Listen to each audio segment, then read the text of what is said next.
Gusto mong kumita ng malaki? Subukan mo 'to. Oo, malaki talaga. Konti lang maitinda mo, kikita ka agad ng malaki. Ayan, 9 pieces siya ng 150 ml na hinge cups, microwavable dapat. Tapos mo ihanda yon, maglagay ka naman o magsalang ng 25 grams ng Menu Magic Menu Jelly powder, mango jelly powder. Pagkatapos nun, ilagay mo naman yung 2 and 1/4 cups ng tubig. Yan, unti-unti ang halo. Nakasindi na yung kalan niyan. Tapos naglagay ako ng kalahating lata ng evaporated milk. Pagkatapos kong naglagay din ako ng kalahating lata ng condensed milk. Puro kalahating lata lang, oo.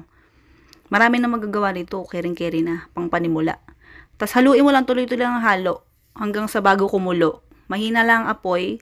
Kapag ganyan na umuusok na, tapos basta ganyan yung feeling mo na pakulo na, patay mo na yung kalan, tapos ihango mo na. Pwede na yan.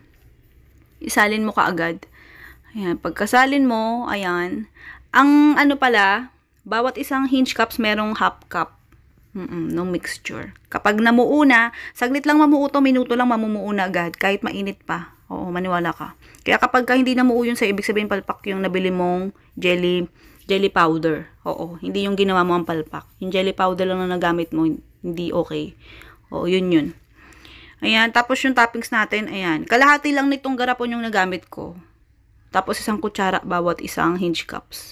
Basta hatiin mo yung kalahating jar, kalahating garapon. Ayan, mas masarap to kung gusto maging smooth, ilagay mo sa rep. Oo. Ilagay mo mga 3 hours. Pagkatapos mong takpan, ilagay mo sa rep. Kung mas matagal sa rep, mas smooth yung magiging texture niya. Mas masarap. Oh, ang sarap nito, maniwala ka. Oo, try mo. Grabe.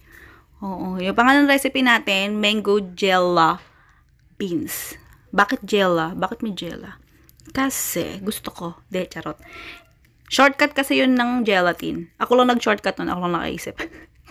Hindi, kasi, kapag ganun kasi minsan kasi sa pangalan ng recipe, ng pagkain, minsan naku-curious yung mga bibili. Marketing strategy ba? Oo, minsan maku-curious sila, ano yan, ganyan-ganyan, tapos titikman nila, bibili sila. Pag nagustuhan, bibili pa ulit, ganun. Kaya kailangan sarapan mo yung niluluto mo bukod sa kakaiba yung pangalan ng regado o ng recipe mo.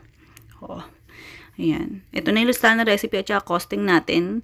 Paalala ko lang, huwag mo na questionin kung ba't ganyang costing ko kasi ibig sabihin lang nun, magkaiba tayo ng palengke at tindera na pinagbilihan. Ganun. Kung lilipas ang ilang buwan, taon na pinanood mo to ulit, huwag mo na ulit questionin kasi ibig sabihin naman, lumipas na yung panahon kaya napag-iwanan na yung costing. Oo, ibig sabihin, nagmahal na yung bilihin sa kasalukuyan. Yun lang yan. Sige na, goodbye, good luck. Love you ka. Daldal ko talaga.